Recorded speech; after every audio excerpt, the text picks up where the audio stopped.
This episode of Capes and Lunatics is brought to you by Tweaked Audio. To get awesome headphones, go to tweakedaudio.com and use the coupon code Southgate to get 30% off, free shipping, and a lifetime warranty. Or you can get there through the link on our website, southgatemediagroup.com.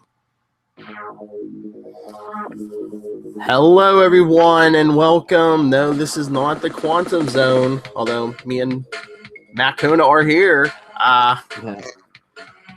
No, actually, what this is episode 1. We're going to be doing a mini-series on the Capes and Lunatics with the Captain Mar-Vell movie coming. We figured everyone would like a refresher on all the Captain Mar-Vells, so me and all my co-hosts are going to take turns. So, yes, tonight, episode 1, we're going to be talking the original Mar-Vell, Captain Mar-Vell, Mar-Vell. Say that 3 times fast. Hey, like I said, it's me, and this time it's Matt. Yeah, I'm here. From the Quantum Zone, no stranger to the cosmic stuff. Oh. Would this be the nega zone? Because he has nega-bands instead of quantum bands? Nice. Hey, him and Rick Jones used to swap out of the negative zone. True.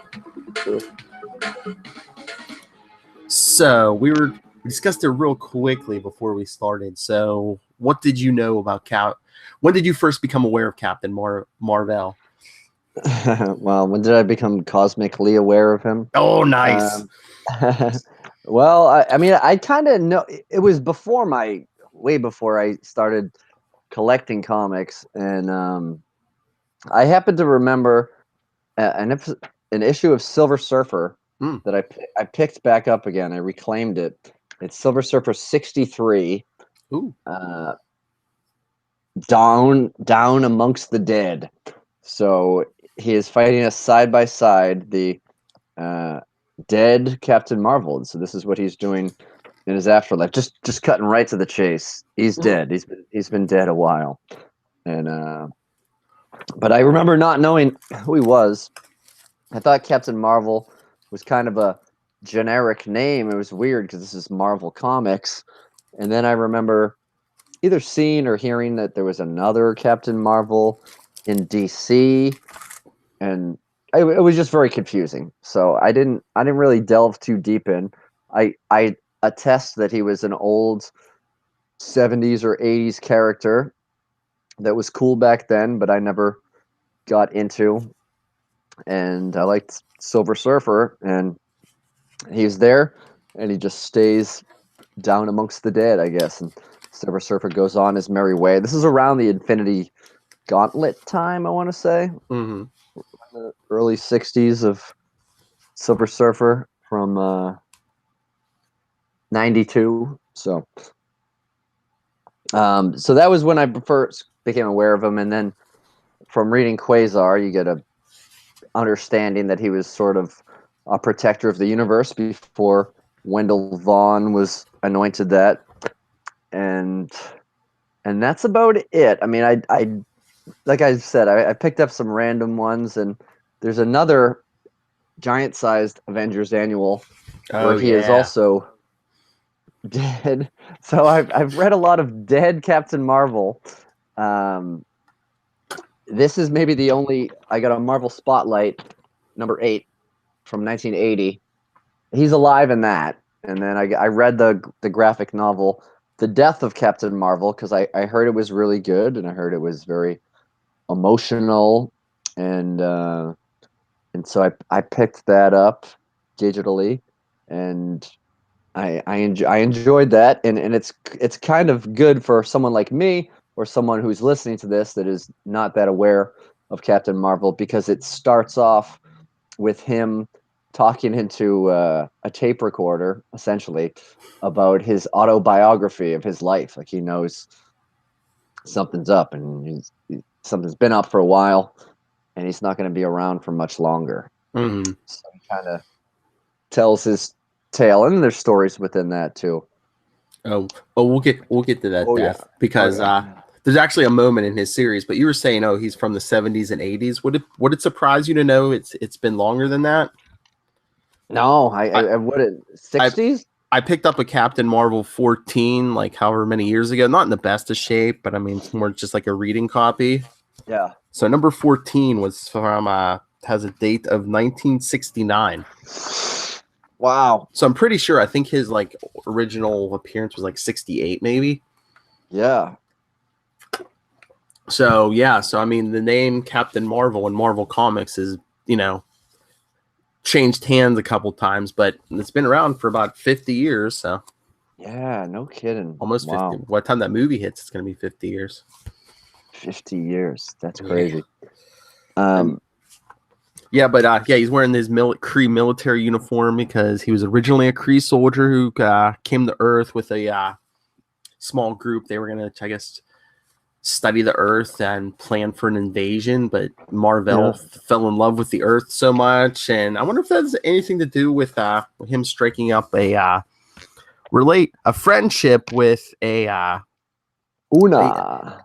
oh well, no, that's not Una. I don't believe that's no. Because she was one of the Kree. Yes, this was a young Air Force officer in charge of security. I think of Cape Canaveral, a Miss Carol Danvers. Remember that name the next couple months that will be coming back up. Yes. So she's been, even Carol Danvers, and even before her powers has been around since at least 1969. Yeah, 67. Marvel Superheroes number 12. Oh yeah. Made his debut. No. December of 67. That's crazy. Oh yeah. Stan Lee, Gene Colan created him. He's been a Defender, an Avenger, and a Legion of the Unliving, more often than not. Yeah. But yeah, I mean, I figured this was probably be one of the other Captain Marvels people might have had experience. I figured this with Mar-Vell, this would be the one a lot of people might not have a lot of experience with, since I think his death was like what, in the early 80s? I think so. Yeah. Early or mid 80s. I'll have to check the publication of it. But yeah, he was like a Kree soldier and, you know, fought against his people. But then the Kree Supreme Intelligence bonded him to a young Earth teenager, Rick Jones, and they could swap out of the they each had to take a turn in the negative zone, and he got quantum bands together. Right. Yeah, he got stuck there in the negative zone, and yeah, poor Rick Jones just stumbles into this, and all of a sudden he's in this big scary dimension. But he just likes being a part of the team. He's been affiliated with Wonder Man and other the Hulk.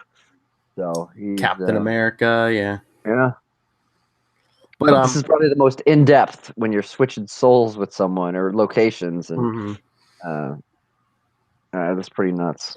But our other co-host Charlie Esser was saying the one day, it's pretty funny that I don't know if somebody got the idea off somebody else, but Rick Jones swapping with Mar-Vell was kind of like Billy Batson transforming into another Captain Marvel or Shazam.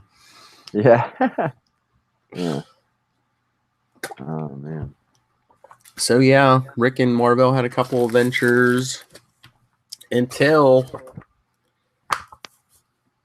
I got it in trade. The big oh wow. I don't know if this arc has a name.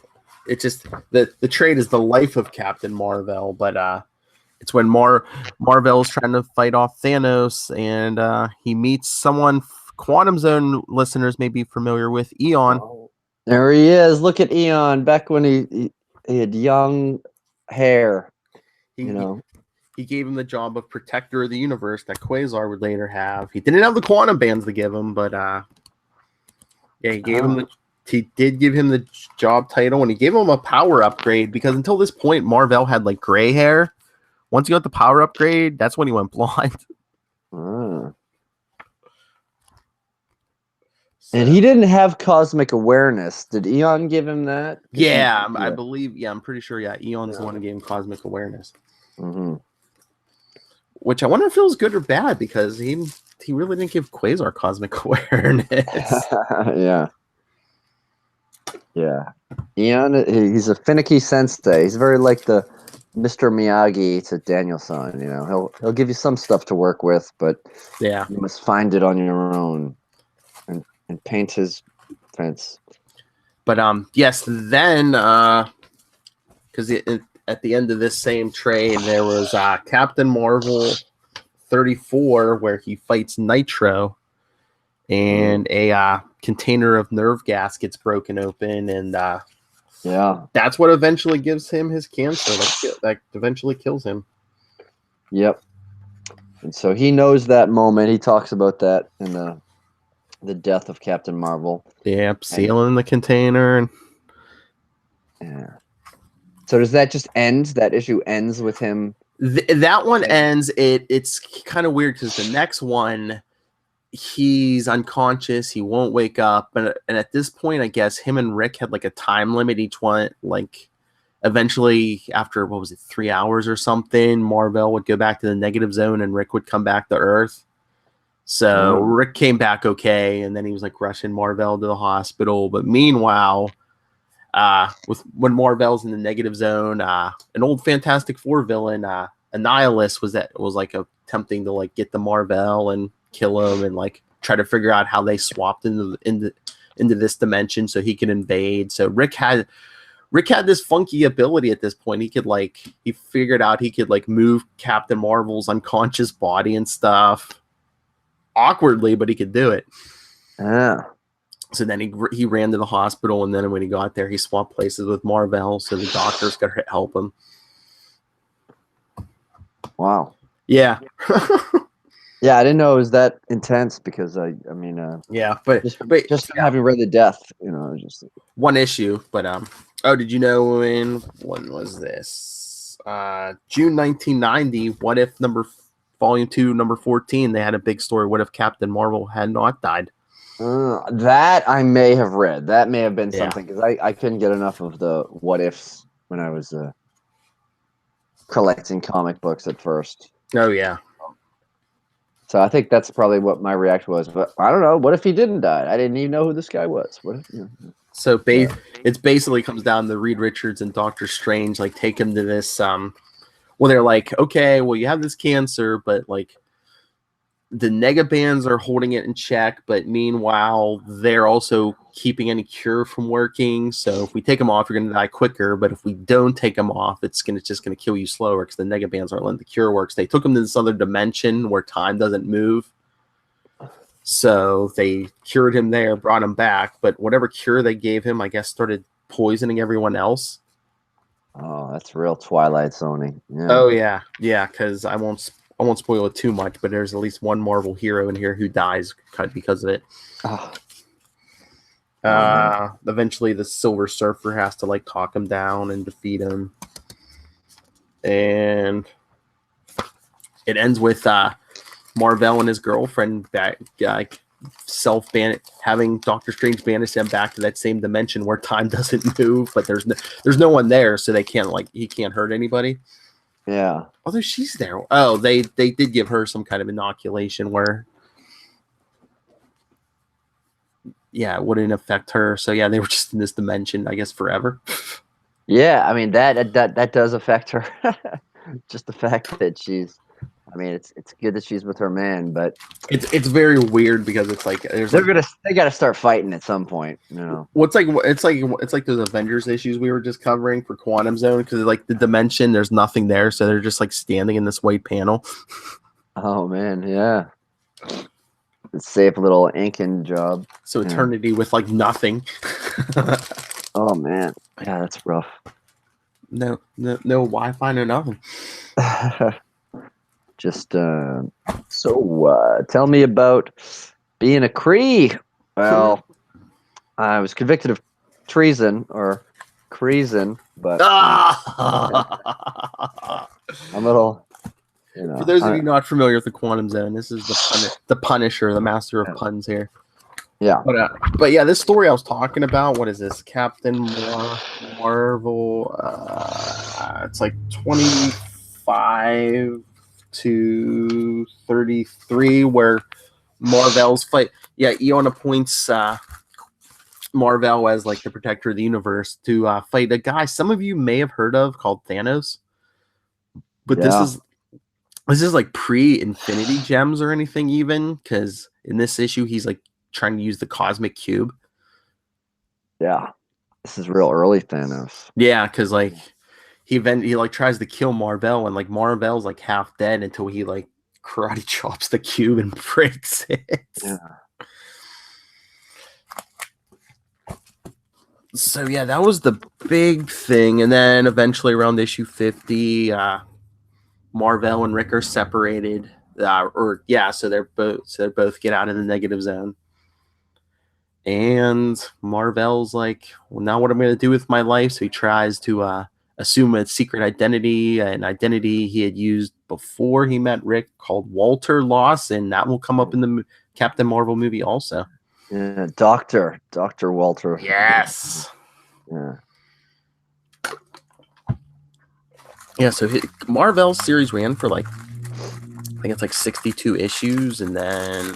Yeah, did it go away and then come back? Or I think it continued into, what was it, Marvel Premiere or one of those books. it was in a lot of Marvel Spotlights. I know. Okay, that. maybe But they would Spotlight. they would kind of bounce back and forth with those. Yeah, so like he didn't have his own, after his own title went to just acing out Quasar by 2 issues. Oh, yeah. Marvel Spotlight, because in the letters page in the back, the last one, it said, yeah, gives him the Marvel Spotlight. Yeah.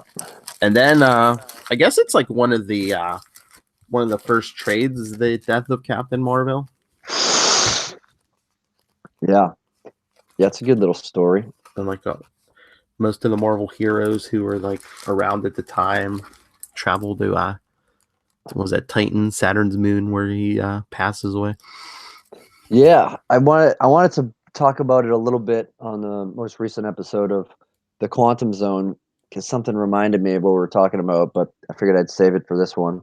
But yeah, I guess everyone is surrounding him. Oh yeah, I think we were talking about whether Thanos was dead at this point or something. Oh yeah, and he's turned into a statue in this, and that's one of the incidents that interrupts Mar-Vell telling his autobiography. Is Thanos' his cronies come to try to take the statue back.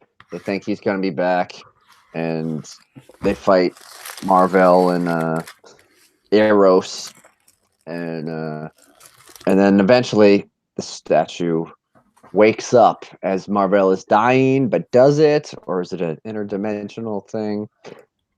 Kind of happening self-conscious. So I think the trade gets to a real neat point where you're not sure if this is happening in real life or it's happening on a different cosmic plane, with Captain Marvel facing his greatest enemy again and dying in battle rather than in a hospital bed of this disease.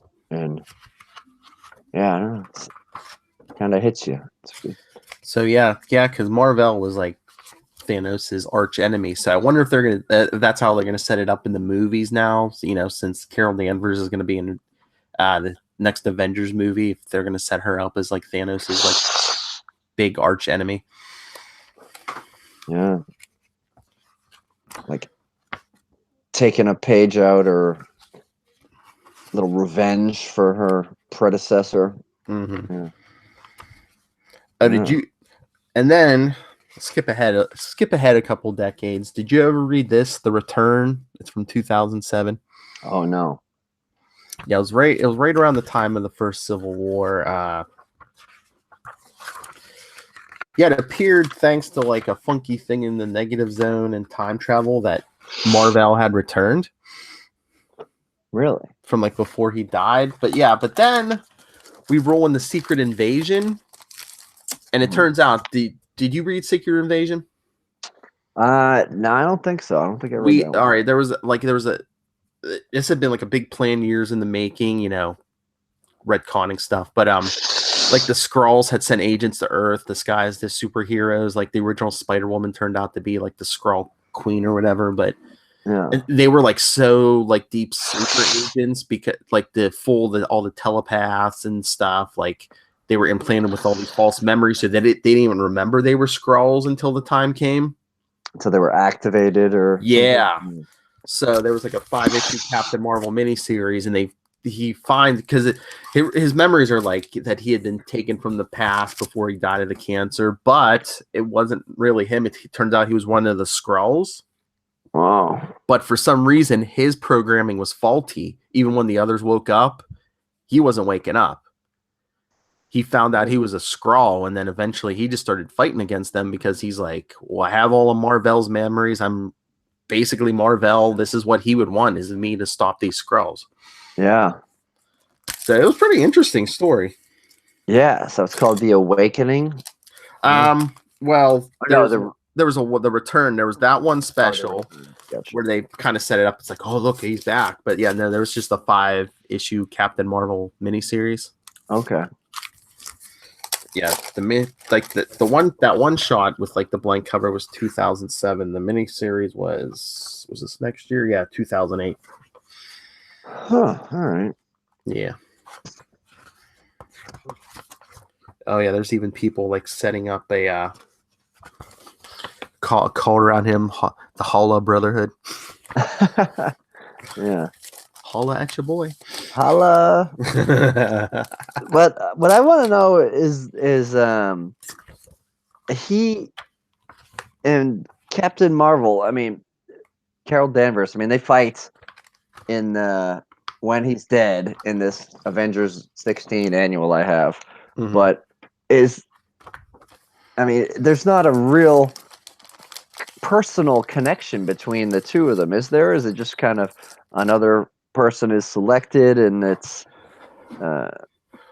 well, we'll get into this a little more when you and I do the episode 4, the Carol Danvers episode, where we already announced this, but Marvel writer Kelly Thompson said she will join us because she's going to be writing Carol's new series come January. But well, no, there was an attack, and there was this thing called the Psych Magnetron, and there's a big energy blast, and basically the original story was that Carol, like the Psych Magnetron is funny. Like people can like it's almost like a wishing machine, but like some of its energy hit Mar-Vell and Carol, and like the whole theory since then has been like, it imprinted some of his DNA on her, so she was like half Kree now. Oh, okay. And that's how she got her powers to become Miss Marvel and then Captain Marvel. But yeah, like there's like the Life of Captain Marvel miniseries is out now, and it's not done yet, but it seems to me like maybe they're hinting around that maybe that isn't where she got all her Kree DNA, that maybe it looks like maybe now like her mother or something might have been Kree, or oh wow. Yeah. There's a lot going on, yeah. But yeah, she thought she had got all her powers and stuff from him, so. Yeah. So, I mean, I guess my takeaways from the Captain Marvel, and then when I learned he was he predated Quasar, I mean, you compare the two, there's similarities in logo. I mean, Captain Marvel never wore a cape. Which was, not every superhero wore a cape anyway, but with a name like Captain Marvel, I feel like that denotes a cape. It looks like it should have a cape on the blue part of his outfit.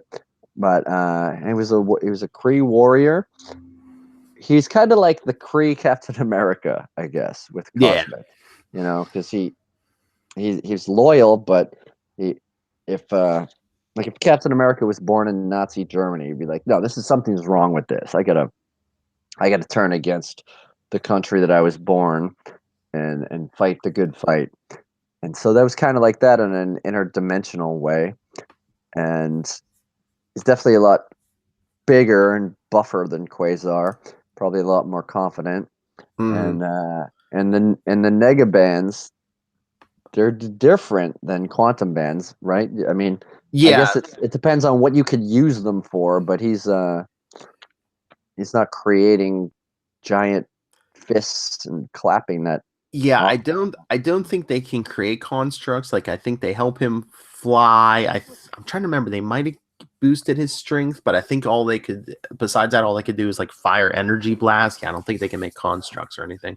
Yeah, and he is. I mean, one of his powers is he can absorb energy too, and then fire it back out the nega-bands. Oh right? yeah. So, yeah. And of course, it switched him and Rick Jones when they were bonded by slamming them together. But yeah, if you're on YouTube, you could see the You could see the picture. There's Mar-Vell with the bands glowing, and Look at those traps. Look at all those muscles, man. yeah, man, that's like a more modern. I forget who drew that, but Yeah. that's more modern art. But yeah, man. Oh yeah, here, let me. I mean, did you see that cover? This What If, man? Yeah, man. Look at that. Look at that six pack, man. Yeah. 8-pack. Well, I guess he was born. You know, before he's a lifelong warrior. That's what they trained the Kree. I mean, every time you fight one of the, he's a soldier. Yeah, they're tough cookies. He was basically a Kree like Navy SEAL or whatever, you know. Yeah, so he's got that Kree work ethic, and with the technology and American gyms, I guess, and spent a little time with the Avengers too. I just finished the some big epic Avengers trade, and there's some big time crossover with some Captain Marvel books in that one too.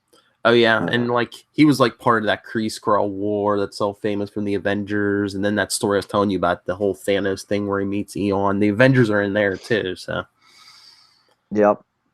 Yeah, he's crossed paths with the Avengers, the Defenders too. When they were having their battle, that's when it came up. I think when they were having the Avengers, Defenders had this long arc back and forth, like one issue each, and then there was like a Captain Marvel thrown in there too. And I never read it, but I think there's an issue with Defenders where they said I don't think they ever really met, but like Mar-Vell and Quasar were in the same room because I guess there was like a big gathering or whatever. Wow. Yeah, that's yeah, that was something that I wanted to ask about because he was it's because I was in the Marvel Spotlight. I was reading the letters page, and so it wasn't just Captain Marvel that was featured in it, because there was a Star-Lord one 2 issues before, and then several different letters. They're suggesting other people to feature in it, and people said Quasar, like they wanted to read Quasar in the Marvel Spotlight. Nice. But I mean, we didn't know the deep backstory of Quasar. We didn't know he was attached to Eon yet, I think. But I was glad that it was a neat little random pickup that I just happened to pick up this random Marvel Spotlight 8, and there was some love. People wanted to read more Quasar based on not that many appearances by that point, right? I mean, he'd only been... Yeah, what year was that? This was 1980. Oh, I mean, I guess he was like 70s, but he went away for a few years. And Quasar just appeared in like, what was it? Was in 78, I think. Yeah. Yeah. Okay. So maybe people wanted to see him from the Spotlight or from the Marvel 2-in-1s, because they also wanted to see the Aquarian, Son of Satan, the Shroud, Alpha Flight, Wonder Man, Ant-Man, the Sons of the Tiger, and Alice Cooper. That was so good. They wanted to see rock star Alice Cooper have a Marvel issue too. But Alice Cooper versus Kiss. Yeah, Quasar, Stingray, the Aquarian, Wolverine, Deathbird, Captain Ultra. So he's just mentioned there multiple times. So there was some talk about Quasar. So Quasar, Captain Marvel existing in the same plane, but never really interacting. Captain Marvel probably had better hair, especially on this corner block. The epic. Oh yeah, man. Oh yeah, look at that hair. Oh yeah. There was some issue. I can't remember which one I was reading. I think it was like 70s, but he had like the 70s sideburn. Nice. But yeah, So if you were going to recommend people listening to this, if they were, say, going to buy one trade, would you say that they should go with the life of Captain Marvel or the death of Captain Marvel, somewhere in between, I or I would say if you want to know a lot about him, I mean the death is okay, but it's like more the end. Like that, yeah, they might have reprinted it under a different name, but yeah, the life of Captain Marvel. Yeah, it's a famous arc by Jim Starlin. Yeah, it's first part? classic. It's Mar-Vell and the Avengers versus Thanos, and that's when he meets Eon. You know, gets appointed protector of the universe, gets blonde hair, gets the Yeah. cosmic awareness. Yeah, it's classic. It's like one of the best stories for Mar-Vell. Yeah. All right. Yeah. So that makes sense. You have Thanos, you got Eon, Avengers. Like I said, That should be good for any casual fan that wants to be familiar with the movie yeah. and Mar-Vell being in the movie. I mean, I don't know. Like I said, it's like the original. If whatever, there might be different trades of it, but yeah, it's like the Captain Marvel original series, 25 through 33. Yeah. Yeah. But you could still, I see a lot of Captain Marvel in dollar bins, maybe not the 50-cent bins because they're older. So Mm-hmm. look in your LCS and they're around.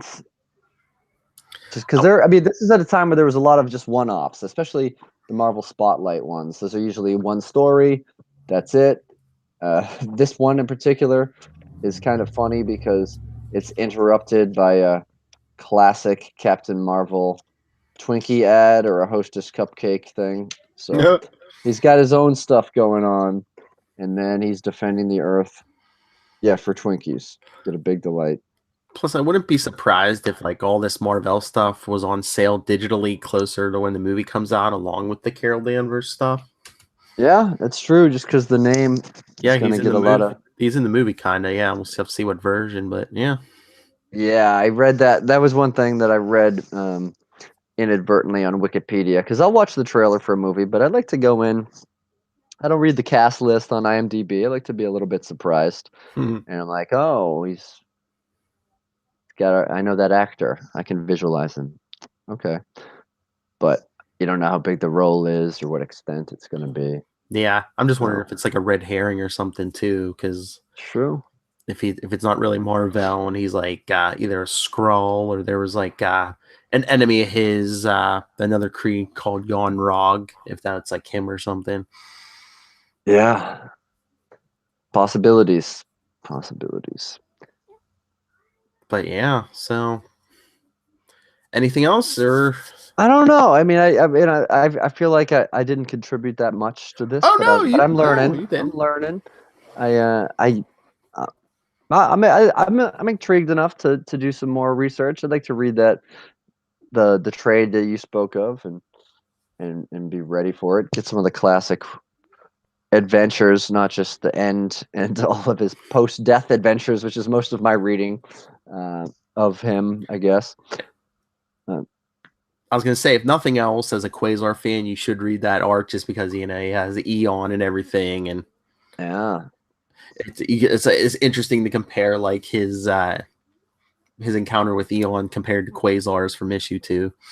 Yeah, yeah. And Eon, Eon's another can of worms. He also looks like a can of worms. But No, that's where do you?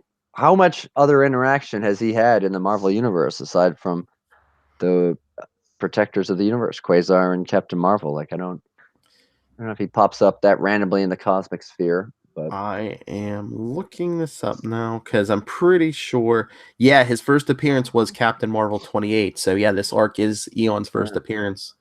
So, cool. All right, I'm so intrigued enough to search it out. yeah, Captain Marvel 28 from September 1973. Whew. Oh boy. Notable aliases: He Who Waits.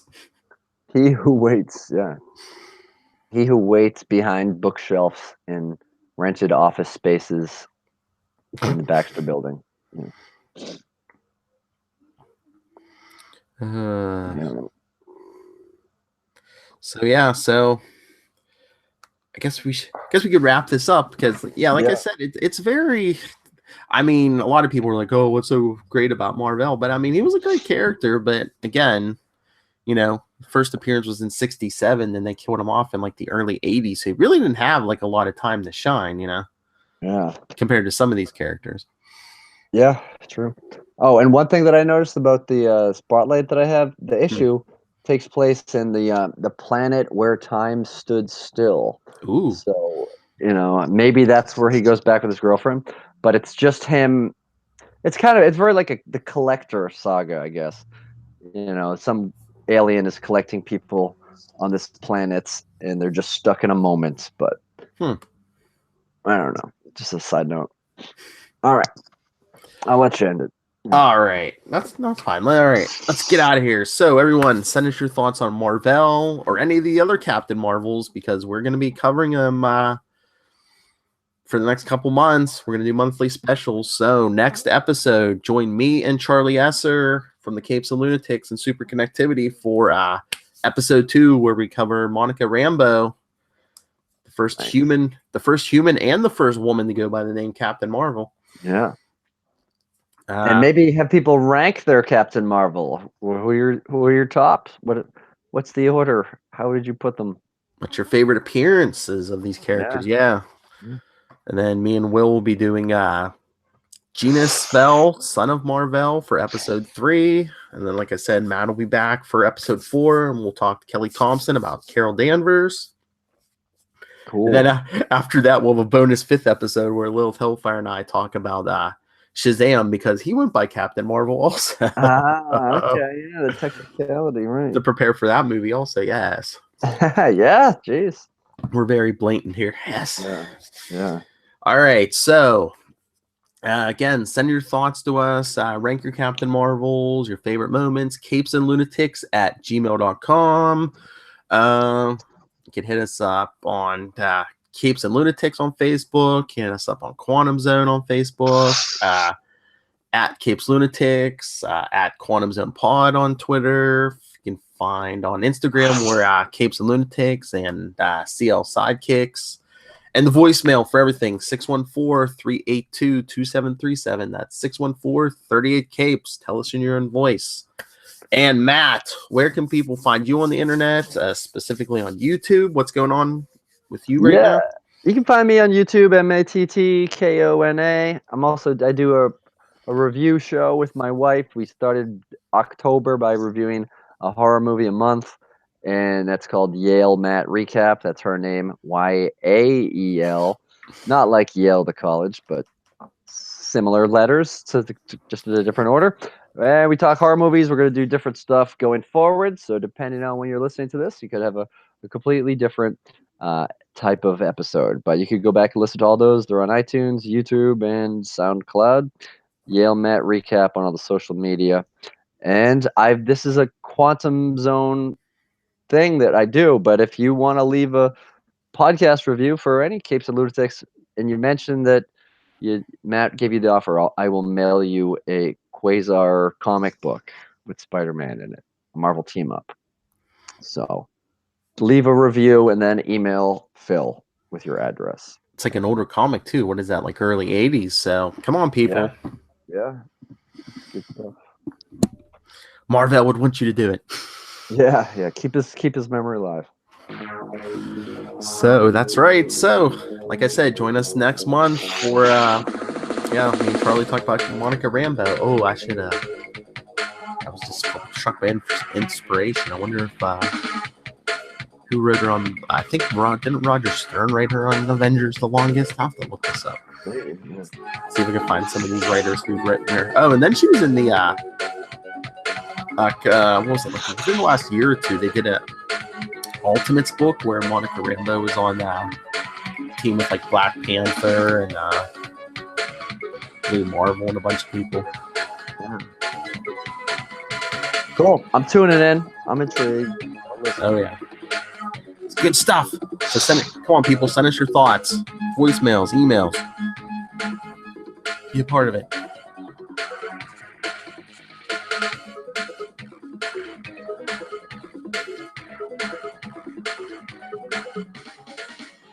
Tune in your cosmic awareness and tune in to us.